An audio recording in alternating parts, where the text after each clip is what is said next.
Hello people. It's been a while, hasn't it? I know I've been away from the channel for a long time. It's a long story. I got pretty sick, but we'll say that for later. UFC 325 just went down yesterday. Volkanovski, the greatest featherweight of all time, came back again at 37 years old and put on another clinic against Diego Lopes in the second fight in what is not going to be a trilogy because Volks dominated pretty much all 10 rounds. Now, yesterday going into the fight, I obviously haven't done a video, I didn't speak about it, but I was again a little bit worried for Volk. This is kind of uncharted territory for somebody with his sort of level of legacy in terms of being, the featherweight GOAT, being 37 years old in a championship fight, again, up against a guy whose main attribute, his main strength is his devastating knockout power and willingness to be in wild exchanges. And for Volk, I thought yesterday it was the perfect mix of, in terms of at least stand-up, the perfect mix of just intricate footwork, distance management, circling to the left. He spoke about that in the post-fight, about how that was part of his strategy. Not letting Diego cut off the ring, not making Diego chase him. And it was the perfect balance between all of those technical aspects and actually him at times just be willing to sit in the pocket and trade. I thought you saw Volk switch into those, step forward, switch into a southpaw stance, throw those right overhands, and even when he was in the pocket, those short hooks, him just standing there, really standing his base, yeah? Stand your base! Stand your base, it's you! Stand it! Bro, we saw the stand your base come out, and, I just thought Volk looked excellent yesterday. Now, in the broader scheme of things, what does that actually mean for the featherweight division? I'm obviously English, but beyond that, if I wanted it to be a pure meritocracy, I thought Lerone really deserved this fight, Lerone Murphy, after what he did to Aaron Pico with that spinning elbow. I think now, again, Lerone Murphy has to be next in line for me. But yeah, again, what does this really mean? I mean, the Diego Lopes fight, we already saw Volk do it. We already saw him come back after those two devastating knockouts, obviously against Islam Makhachev and Ilia Topuria. Take that break, come back, overcome adversity, and beat Diego. And now we've just seen it again. It doesn't really move things on in the division in that way. And that's not to say anything bad about Diego Lopes. I've met Diego Lopes, super cool guy. And that was before the first Volk fight. And he definitely deserved a shot. I just don't know if he deserved it right before Lerone or even Movsar. I mean, Movsar, I think, is just shadow round. He's shadow banned by the UFC. He's never getting a title shot. Poor Movsar is cooked with that. I don't think he's there. I don't think they're going to let him get a title shot anytime soon. Okay, so I'm editing this video, and literally like 15 minutes ago, they announced that Lerone Murphy will be fighting Movsar Evloev in the main event at UFC London. So he's not going to be next for the title, neither is Movsar. I mean, I guess the winner of that will fight Volk, but I just don't understand. If I'm Lerone Murphy, I'm punching a wall, I'm screaming, I'm crying. If I'm Movsar, I thank my lucky blessings that they're going to give me a good fight, even though he pulled out the Aaron Pico fight. Crazy times with UFC. I'm not sure we all agree with this decision. I doubt it. But at the same time, we're going to watch it anyway, like I was saying. And so just disregard everything I was saying about the matchmaking and what's going to come next for Volkanovski. I have no idea, clearly. But yeah, enjoy the rest of the video. Again, and this new Paramount era is fun. I'm not going to lie to you. I do like the promos. I thought they did way better on the ads yesterday. I thought they, let us see the walkouts, let us see some of the corner work that we didn't get to see at UFC 324.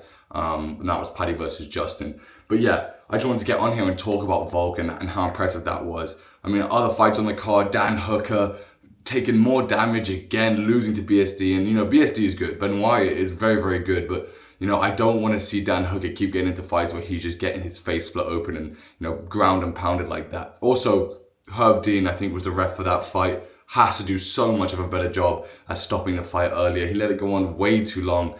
Unnecessary damage for Dan. And we know Dan is tough. Dan has shown that throughout his entire career. Dan is a BMF when it comes to biting down on the mouthpiece, not giving up, willing to be in wars. And to be fair to him, he didn't submit, he didn't tap. When that, head and arm choke was really, really tight and it looked like he was going to. Stayed strong, stayed mentally composed, but then obviously, how is this BSD just use that French Special Forces training, probably some CIA torture program, whatever is the equivalent in goddamn France, just started using those techniques on Dan Hooker's face. Split him open and eventually, obviously, ground and pounds him out. BSD needs to be getting now a top 5 shot, and that could be against somebody like Paddy Pimblett, that could be against Arman, that could be against the winner of Charles or Max, that could be against Justin Gaethje. We know Ilya's obviously got to come back and fight somebody, so the lightweight division is going to be on fire in 2026. And yeah, obviously other fights in that card that I was looking forward to. Mauricio Houfi looked incredible. And apparently had some issues during the fight. That's what Volk said. Obviously he's training out there now with the Australians and with the New Zealand guys as well, I think. What a performance to knock out Fiziev like that. We don't see people knock Fiziev out like that. And I just continue to say, I probably have it on camera and I might put it in here, that he's a generational talent on the feet. Roofy, generational, mate. Generational talent. No. Roofy is too cold, bro. I'm sorry. Get out of it. Get out of it. Oh! No. Oh! Oh! It's over. He's bullying him. Oh, it's over. He's dead. He reminds me so much of Conor McGregor, and I know that's not an original take, but he's almost bigger and kind of more well adapted to lightweight. Obviously, Conor, I think, kind of reached his peak at featherweight. But this guy is amazing, and I'm such a big fan. You know what he did to Bobby Green, that wheel kick, and now what he did to Fiziev. Nobody does that. Justin Gaethje didn't knock out Fiziev in 2 fights. So, incredible performance. Who else do I think of? I think of Tai Tuivasa. Disappointed for him not to get a win after, you know, such a long time out, and, you know, on a losing streak that he is. He is a fan favorite. We all want to see him do a shoey, you know, and celebrate with everybody, but I thought he just looked tired in that 3rd round, and although he gained some momentum, I definitely think he hurt Teixeira in that 3rd round, I should say, but just wasn't able to get the job done. But we'll see. I think it was a better performance from Tai, and hopefully he comes back. But yeah, I mean, those are the ones I just wanted to talk about and touch quickly. Also, I wanted to talk about Paddy Pimblett and Justin. I think a lot of people thought that Paddy was the favorite going into that fight. I certainly thought Paddy was going to just take him to the ground and grapple him.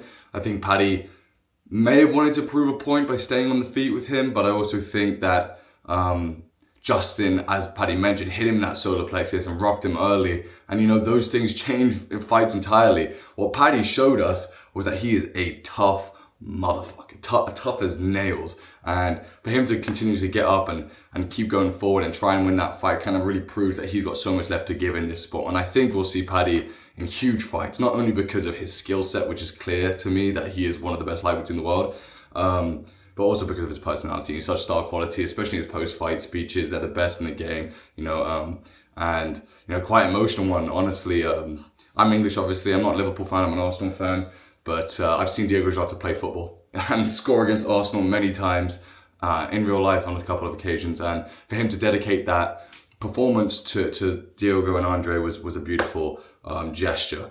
And, you know, it wasn't in vain. And I know he was a bit emotional that it was, you know, that he dedicated that performance even though he lost. But I just want to say, yeah, what a great fight. And for Justin Gaethje now to go on and be challenging Ilia Topuria for the undisputed title at some point this year, maybe at the White House, huge for him. Absolutely huge, you know, like what a ride Justin has been on. And for him to go on another title run this late in his career, again, another 37-year-old kind of changing the game when it comes to longevity in this sport.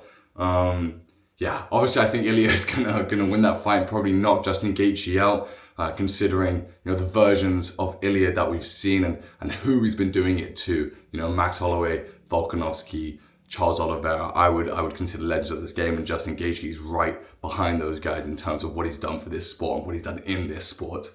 I think obviously Ilia gets that done. We know we've got Charles versus Max coming up later this year in March, so it's coming up soon, and a lot's going to get moving, especially before this White House card. I think the UFC is hopefully in a good spot. I think the Paramount era is good for the UFC. I think they're putting effort into the promos. I think they're putting effort into the cards, and obviously this White House thing is going to go crazy. But you can't even imagine what it's going to look like, right? But yes, I'm hopefully going to be more consistent back on this channel. I know it's been a long time since I posted, and I'll get the short form content going again. It was just some personal health issues that have kept me out for a while. But yeah, let me know what you guys thought about, you know, Volk's performance yesterday? What does it really mean? Do you think it was like a fight that actually held significance in terms of his legacy? Tell me what you think about Paddy and Justin, and what you think about his matchup with Ilya, and what do you think about the lightweight division in general with Rufy and Charles and Max and all of these great fights that we've got going on there. Yeah, let me know. It's been great to get back on the channel, and yeah, I will see you guys next time very shortly, I'm sure, for more content. I hope you guys like this more, you know, just one-to-one type atmosphere that we are creating now. And yeah, just gonna let you know, boys, I'm doing my hair now, so we're maturing at a fast rate. Anyway, see you next time. Please like, subscribe, comment, do all of that, and yeah, have a good one.